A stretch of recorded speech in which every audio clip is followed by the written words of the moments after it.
Vous ne vous attendiez pas à vous croiser, parce que vraiment, oh non, pas lui, Oh non, hein, pas lui, comment tu ouais. vas? Bon, on se machine à réjouit tous pour de la le victoire PSG. du PSG. Voilà, quart de finaliste de cette Ligue des Champions pour la 4e année consécutive. Et hier, ils sont allés battre Chelsea. On regarde ce qui s'est passé hier soir. Regardez avec un Laurent Blanc content, vainqueur à l'aller à domicile. Paris s'est imposé sur le même score de 2-1 hier soir outre-Manche. C'est la première fois de son histoire que le PSG s'impose en Angleterre. Après 6 rencontres là-bas, 16e minute, Ibrahimovic centre pour Rabiot qui ouvre le score. Avant la demi-heure de jeu, c'est Chelsea qui égalise grâce à Diego Costa, mais c'est du plat du pied. Mais à ce moment-là, ça fait un partout. Mais le PSG est quand même virtuellement qualifié. Peu après l'heure de jeu, le gardien parisien Trapp résiste à une double occasion anglaise. Ça a été chaud.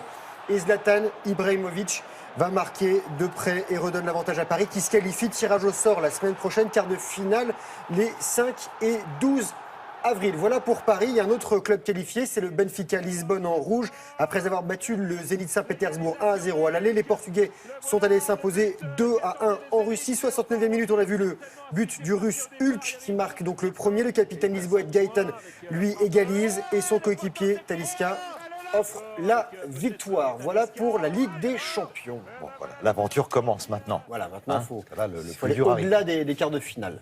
Alors on va parler foot. Encore du foot. Voilà, du foot, mais Parce qu'il y a des matchs en retard en fait de la 27e et 28e journée de Ligue 1 avec 2 matchs nuls et un Marseille qui n'y arrive vraiment pas. Regardez, Marseille qui était en Corse chez le Gazélec Ajaccio. Cabella ouvre le score pour l'OM à 10 minutes de la fin du temps réglementaire et Ajaccio égalise quasi immédiatement par l'arbitre. Ça fait un partout. Score final, Marseille 11e, Ajaccio 18e et autre match nul 0-0 entre Bastia et Nantes.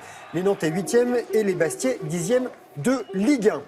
Du handball féminin, éliminatoire de l'Euro 2016, victoire des Bleus en Allemagne, 24-21. Troisième victoire en 3 matchs pour les Françaises et retour gagnant pour le sélectionneur Olivier Crumbles. De retour 3 ans après avoir été remercié. L'Euro se déroulera en Suède, ce sera à la fin de l'année.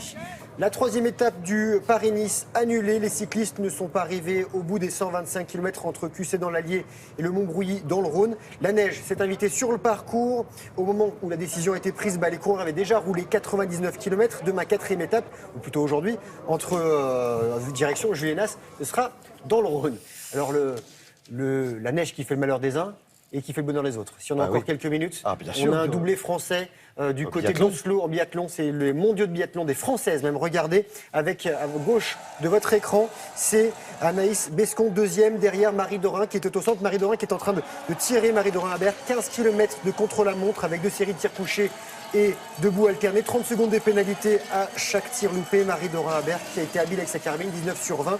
Et la plus rapide sur ses skis, la biathlète des 7 lots en Isère décroche son 2e titre et son 4e podium de ces mondiaux. Alors un doublé tricolore en biathlon et un triplé français en snowboard, cette fois en Autriche. Freeride World Tour à Fieberbrunn, c'est la Coupe du Monde, 3e étape. 3 Françaises sur le podium en snowboard, donc avec Élodie Mouton qui est à l'image. En tête, derrière, il y a Anne-Flore Marxer et Marion Arty. Élodie Mouton, elle, rideuse des Aravis Haute-Savoie, a été lauréate de cette Coupe du Monde en 2013 et a noté la belle 2e place en ski du skieur de la Clusaz, Loïc Colomb-Paton, pour du ski freeride. Et en ski freestyle, un tout autre style, sympathique et décontracté, mais néanmoins sérieux. La poney session à Salary dans les Hautes-Pyrénées, 14e édition de l'étape du World Snowboard Tour, circuit international de freestyle, avec au menu un slopestyle, traduction, une descente avec des modules pour envoyer des figures.